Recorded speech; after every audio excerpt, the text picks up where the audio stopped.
Hi, it's Dr. C. This is quite a tricky post to create because I've tried to do this a few times in the last 3 or 4 days, and I've always shied away from doing it because it's quite personal. If any of you don't know about a comedian called Sean Locke died in the last 3 or 4 days.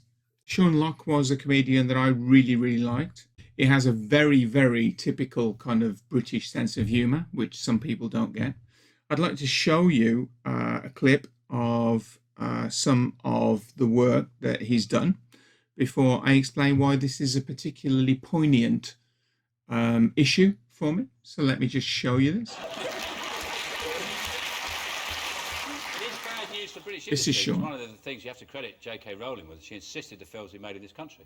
So all those films, largely British crew worked on them, British production houses. Well, maybe she should write another.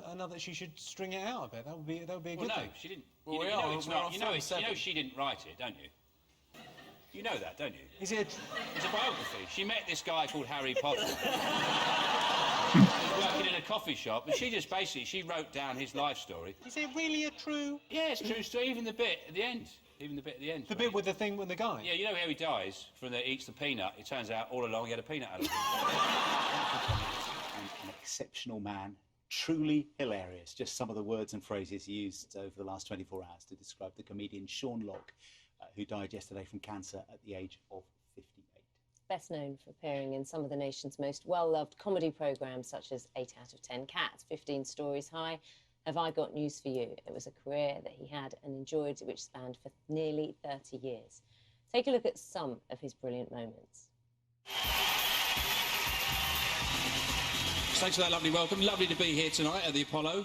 Lovely to be here. I'll say that. I did have terrible trouble getting here tonight. I started out an unhappy childhood. 16 years, no lager. I don't know how I did it. I went for a job recently, a bit of voiceover work, and I actually got offered the part of the speaking clock, but I didn't like the script. And I said, can't we jazz it up a bit? Say something like, Humpty Dumpty sat on a wall, Humpty Dumpty had a bit full. All the king's orders, all the king's men, coming Humpty by 10:05. Anyone who's got a Twitter account is vain. That's the ultimate sign of vanity. But it's a vanity. It's you think people are really interested in what you just mutter. Really, I don't think a dictionary's got enough words in it to describe me. You know, I think I'm such an amazing, complicated. I'm more like a sensation, an idea. Yeah. The best way to describe me is with a fragrance. You smell it and you go, that's Sean Locke. Smell it. It'd be like hot tarmac and a vet's flannel. I've written a survival book. And it's real. The unique feature about my survival book is it's edible. There you go. Day one, eat page 1. Eat page 2. Page 9, don't eat this, it's poisonous. Okay, so why is this something that I want to bring up? The reason that it's an issue for me is that Sean Locke is a comedian. He was 58 years old and he died of cancer. And that's a big deal because people at 58 years old should not die of cancer. And that's basically my age. And I'm not happy about the fact that somebody died of cancer at 58 years old. I think that at 58 years old, you should not be dying of cancer. In fact, we should not be dying of cancer. By this time, when you consider the amount of money that we have spent on all sorts of kind of wasted ideas, I think that we should have sorted out cancer. I'm going to show you now a short kind of vision of a clip from a newspaper in Scotland. The UK spent more than £8,000 a minute on nuclear weapons in 2020. Now, I'm not anti-nuclear weapons, but that's a lot of money. And we have wasted huge amounts of money, not just on this area, from lots of areas over the last 30 or 40 years. And we could have redirected that money into other areas. I'm going to show you now another clip. Now, this clip is from a TV program. It's an American TV program. It's called The West Wing. If any of you are into politics, you just like good TV, then you should be watching this because it's an amazing TV series. It's from The West Wing, season 3, episode 11. It's called 100,000 Airplanes Real. And it's basically the President of the United States is having to sit at a meal with a bunch of friends or colleagues or acquaintances of his wife. And in truth, he's not really interested. He doesn't really want to be there. He knows that this is going to be incredibly boring. He's an economist. His wife is a medical doctor. And so all of these people are basically medics. She's not there, and they're just chatting away. He fully expects that this is going to be a really boring meal, that he would just like to get through, stay quiet, do the meal, get out. But one of them makes a comment. The FDA just ruled they can use higher doses. This they did? I'm telling you, we're 10 years, $25 billion, and a good luck charm away from curing human cancer. More than $25 billion, but the Two, point three is... more breakthroughs in molecular targeting. And Which is what the signal transduction inhibitor is all about. What did you just say? Bobby, what did you just say? We're talking about a new drug, which is a signal transduction inhibitor. Sphingosine kinase was identified recently as the enzyme believed to control all the signal pathways to cancer growth. This new drug can act as a kind of guided missile. Smart bomb. Yeah, that destroys cancerous cells without killing the healthy ones. Right. The part I understood was Bobby saying we could cure cancer in 10 years. Not cure it, but make it chronic. In other words, make it so that people could live with it? Yeah. And what is standing between us and that happening? I don't know. Who at this table knows? Nobody knows. How much money would it cost? Nobody knows that either. He just said... It's cancer.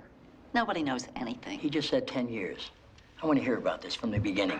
Talk to me like I'm not an oncologist. People need to realize that it isn't quite as simple as that. Cancer, there's lots of different forms. There's lots of different trigger mechanisms for cancer. So the idea that there is one simple solution which will cure all cancers is rubbish. It doesn't work like that.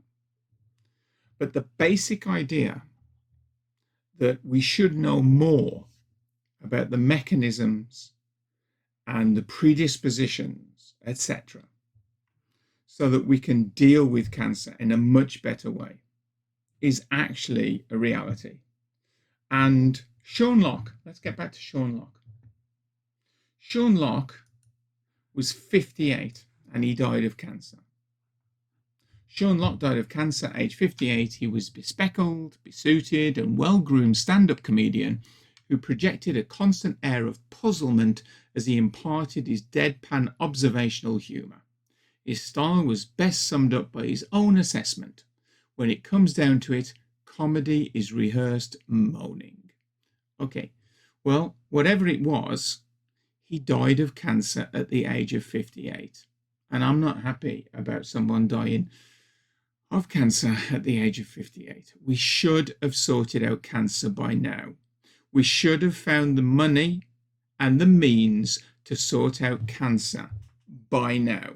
People should not be dying of cancer at the age of 58. This is frankly ridiculous. We should have sorted it out a long time ago. And I'm not happy that we haven't sorted it out. I'm not happy that someone that I admired at the age of basically my age has died of cancer. In fact, I'm really, really, really not happy about it. I am refraining from using bad language.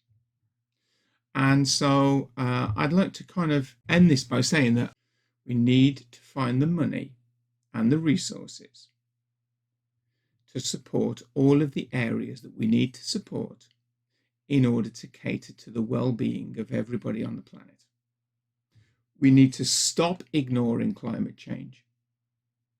We need to look to the frequent and constant wars that are happening around the world. There are too many conflicts going on in the world where people are dying because of stupid reasons, reasons that are frankly irresponsible. Now, what we can do about them is limited. People will say, yeah, you can do something about them. It's not that easy. All I would ask you to do is think carefully about how you approach all of the issues in your life, and think carefully about how you can make a difference to the lives of other people. Try to find a way of helping other people. If you can't think of anything, then you're being lazy about it. If you want some guidance, then go onto the website for Amnesty International and join Amnesty International and start writing letters so that you can start challenging the ideas that many governments have for why they decide that they're going to put people in prison because those people don't necessarily agree with the government's position on human rights, freedom of speech, those kind of things. Now, this is slightly outrageous because, of course, somebody somewhere is going to say, you're inciting people to rebel. I'm not. That's not what I'm trying to do. I'm trying to get people to realize that there are bigger issues than just our personal issues, and there are bigger issues than just sitting back and allowing life to flow past us. We need to stand up and we need to be counted. Think about those things. Be good, be happy, stay safe, get vaccinated if you can, and look after your parents. Take care. Until next time. Bye-bye.